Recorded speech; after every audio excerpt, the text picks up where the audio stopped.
2019 ജനുവരി 8-ാം തീയതിയാണ് റുപ്പിയമംഗ് YouTube channel start ചെയ്തത്. അതായത് റുപ്പിയമംഗ് ചാനൽ തുടങ്ങിയിട്ട് 7 വർഷം തികയാണ്.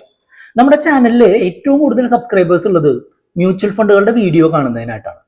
റുപ്പിയമംഗിന്റെ വാർഷികത്തോടനുബന്ധിച്ച് 2026 ഏറ്റവും ലാഭകരമായിട്ട് നമുക്ക് വന്നേക്കാവുന്ന 10 മ്യൂച്വൽ ഫണ്ടുകളെ ഒരു സീരീസ് ആയിട്ട് നമ്മൾ അവതരിപ്പിക്കുകയാണ്. ആ സീരീസിലെ 2ാമത്തെ വീഡിയോയിലേക്ക് സ്വാഗതം. ഇന്ന് 2026 കലണ്ടർ ഇയറിൽ മികച്ച ലാഭം തരാൻ സാധ്യതയുള്ള ഒരു മൾട്ടി ക്യാപ് ഫണ്ടിനെയാണ് പരിചയപ്പെടുത്തുന്നത്. ഇങ്ങനെ ഈ ഫണ്ടിനെ പരിചയപ്പെടുത്തുന്നതോടൊപ്പം തന്നെ നമ്മളെപ്പോലുള്ള സാധാരണക്കാര് മ്യൂച്വൽ ഫണ്ടുകളിൽ ഇൻവെസ്റ്റ് ചെയ്തുകൊണ്ട് പല സമയത്തും ലാഭം എടുക്കുന്നതിന് അല്ലെങ്കിൽ അതിൽ നിന്ന് നല്ലൊരു ലാഭം നേടുന്നതിൽ നിന്ന് നമ്മളെ പിറകോട്ടടിക്കുന്ന 10 തെറ്റുകളിൽ 2ാമത്തെ തെറ്റ് ഇന്ന് നമ്മൾക്ക് മനസ്സിലാക്കാം. ഈ പറയുന്ന തെറ്റിനെ ഡിസ്പൊസിഷൻ എഫക്റ്റ് എന്നാണ് പറയുക. പേരൊന്നും കേട്ട് പേടിക്കുന്നതില്ല. നമ്മളുടെ ചെറിയ ലാഭം കിട്ടുന്ന ഇൻവെസ്റ്റ്മെൻറ്റുകൾ വിറ്റ് നഷ്ടമുള്ള അല്ലെങ്കിൽ മോശമായിട്ട് പെർഫോം ചെയ്യുന്ന ഇൻവെസ്റ്റ്മെൻറ്റുകൾ കണ്ടിന്യൂ ചെയ്യുന്ന എഫക്റ്റിനെയാണ് ഈ ഡിസ്പൊസിഷൻ എഫക്റ്റ് എന്ന് പറയുക. അതായത് ഉദാഹരണമായിട്ട് പറയുകയാണെന്നുണ്ടെങ്കിൽ 2023 എ എന്നും ബി എന്നും പറഞ്ഞ് 2 ഫണ്ടുകളിൽ ഒരു ഇൻവെസ്റ്റർ SIP സ്റ്റാർട്ട് ചെയ്തു എന്ന് കരുതി. എയിൽ ഒരു നല്ല പോർട്ട്ഫോളിയോ ആയിരുന്നതുകൊണ്ട് തന്നെ ആ ഒരു സമയം കൊണ്ട് ഒരു 2 വർഷം കൊണ്ട് ഒരു 15% നേട്ടം കിട്ടി. ബി അതേസമയം തന്നെ ഒരു 3% നേട്ടം മാത്രമേ കിട്ടിയുള്ളൂ. അങ്ങനെ വരുമ്പോൾ സാധാരണ ഇൻവെസ്റ്റർമാർ എന്താ ചെയ്യുകയെന്ന് വെച്ചാൽ എയിലെ ഇൻവെസ്റ്റ്മെൻ്റ് അങ്ങ് വിൽക്കും, എന്നിട്ട് ബിയിലേക്ക് അങ്ങ് ഇൻവെസ്റ്റ് ചെയ്യാണ് ചെയ്യുക. അപ്പോൾ സംഭവിക്കുന്നത് എന്താണെന്ന് വെച്ചാൽ, അല്ലെങ്കിൽ മാർക്കറ്റിൽ ഇതുവരെയും സംഭവിച്ച് കണ്ടിട്ടുള്ളത് എന്താണെന്ന് വെച്ചാൽ, ഉയർന്നു പോകുന്ന സ്റ്റോക്കുകളും മ്യൂച്വൽ ഫണ്ടുകളും ഒക്കെ ഉയർന്നു തന്നെ പോകാനാണ് കൂടുതൽ സാധ്യത. താഴ്ന്നു പോകുന്ന സ്റ്റോക്കുകൾ മറ്റുള്ള സ്റ്റോക്കുകളെയോ മ്യൂച്വൽ ഫണ്ടുകളെയോ ഒക്കെ അപേക്ഷിച്ച് ഉയർന്നു വരാനോ അല്ലെങ്കിൽ ആ ലെവലിലേക്ക് വരാനോ ഉള്ള സാധ്യത താരതമ്യേന കുറവാണ്. വന്നേക്കാം, പക്ഷേ സാധ്യത കുറവാണ് എന്നുള്ളതാണ്. അപ്പോൾ അങ്ങനെ വരുമ്പോൾ നമ്മൾക്ക് ഈ ലോസ് മേക്കിംഗ് ആയിട്ടുള്ള സ്റ്റോക്കുകളും മ്യൂച്വൽ ഫണ്ടുകളും കുറേ അധികം സമയം ഹോൾഡ് ചെയ്യുന്നത് നമ്മളുടെ ഓവറോൾ ഒരു പോർട്ട്ഫോളിയോയുടെ ഗ്രോത്തിനെ ബാധിക്കും.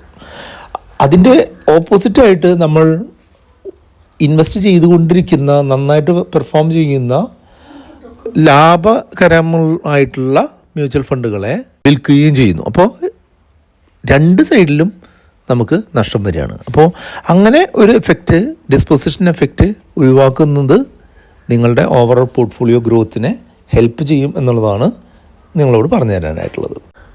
ഇന്ന് 2026 മികച്ചതായിട്ട് പെർഫോം ചെയ്യാൻ സാധ്യതയുള്ള ഒരു മൾട്ടി ക്യാപ് ഫണ്ടിനെയാണ് പരിചയപ്പെടുത്തുന്നത്. ആദ്യമേ പറയട്ടെ, ഈ ഫണ്ട് ഒരു റെക്കമെൻഡേഷൻ അല്ല. എൻ്റെ ഒരു അനാലിസിസ് പ്രകാരം നന്നായി വന്നേക്കാം എന്ന് കരുതുന്ന ഒരു ഫണ്ട് പറയുന്നു. നിങ്ങളുടെ ഒരു ഇൻവെസ്റ്റ്മെൻറ്റിനുള്ള കാലയളവും നിങ്ങളുടെ ഒരു റിസ്ക് എടുക്കാനുള്ള കപ്പാസിറ്റിയും ഒക്കെ അനുസരിച്ച് വേണം നിങ്ങൾ ഫണ്ട് സെലക്ട് ചെയ്യാനായിട്ട്. മ്യൂച്വൽ ഫണ്ടിലെ നിക്ഷേപങ്ങൾ ലാഭനഷ്ട സാധ്യതകൾക്ക് വിധേയമാണ് എന്നുള്ളത് പ്രത്യേകം ശ്രദ്ധിക്കുക. ഒരിക്കലും ഒരു ഫിക്സഡ് ലാഭം കിട്ടുമെന്ന് കരുതിയിട്ട് ഒരു കാരണവശാലും മ്യൂച്വൽ ഫണ്ടുകളിൽ ഇടരുത്. മൾട്ടി ക്യാപ് ഫണ്ട് എന്ന് പറഞ്ഞിട്ടുണ്ടെങ്കിൽ 25% സ്മോൾ ക്യാപ് ഓഹരികളിലും 25% മിഡ് ക്യാപ് ഓഹരികളിലും 25% ലാർജ് ക്യാപ് ഓഹരികളിലും നിക്ഷേപിക്കുന്ന ഒരു ഫണ്ടിനെയാണ് മൾട്ടി ക്യാപ് ഫണ്ട് എന്ന് പറയുക. അതായത് മാർക്കറ്റിലെ വലുതും ഇടത്തരവും ചെറുതുമായിട്ടുള്ള ഡിഫറെൻറ്റ് കമ്പനികളുടെ ഒരു മിക്സ് ഉണ്ടാക്കി നിക്ഷേപിക്കുക എന്നുള്ളത് ഒരു ലോങ്ങർ ടേം ഗോളുകൾ അച്ചീവ് ചെയ്യുന്നതിനായിട്ട് ആളുകളെ ഹെൽപ്പ് ചെയ്യുമെന്നുള്ളൊരു മൈൻഡ് സെറ്റ് വെച്ചിട്ടാണ് ഇത്തരം ഫണ്ടുകൾ വന്നിട്ടുള്ളത്. ഇന്ന് പറഞ്ഞു തരാൻ പോകുന്ന ഫണ്ടിൻ്റെ പേര് Nippon India multi cap fund എന്നാണ്. ലാസ്റ്റ് 5 വർഷമായിട്ട് ആവറേജ് ഒരു വർഷം 27% നേട്ടം തന്നിട്ടുള്ള മികച്ചൊരു ഫണ്ടാണ്. വളരെ ചെറിയൊരു എക്സ്പെൻസ് റേഷ്യോ, 0.4% മാത്രം എക്സ്പെൻസ് റേഷ്യോ ഉള്ള ഒരു ലാർജ് മിഡ് സ്മോൾ സ്റ്റോക്കുകളുടെ ഒരു പ്രത്യേക അലോക്കേഷനിൽ പോകുന്ന ഒരു ഫണ്ടാണ്. ഒരു 5 മുതൽ 10 വർഷം വരെയുള്ള കാലാവധിയിലേക്കുള്ള ഗോളുകൾ അച്ചീവ് ചെയ്യുന്നതിനായിട്ട് കുറച്ച് റിസ്ക് എടുത്തുകൊണ്ട് നിക്ഷേപിക്കാൻ പറ്റുന്ന ഒരു സ്ട്രാറ്റജിയാണത്. അതുകൊണ്ട് തന്നെ വളരെ വലിയ റിസ്ക് എന്ന് പറയാനില്ല എന്നുണ്ടെങ്കിലും എബോവ് ആവറേജ് റിസ്ക് എന്തായാലും ഈ ഒരു സംഗതികൾക്ക് ഉണ്ടാവും.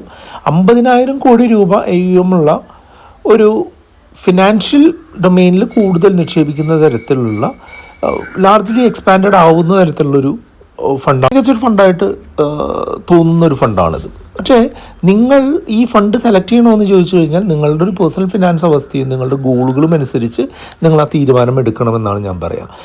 ഒരു കാരണവശാലും നിങ്ങൾ ചെറിയ കാലത്തേക്ക് ഈ ഫണ്ടിൽ നിക്ഷേപിക്കാനായിട്ട് പാടുകയില്ല.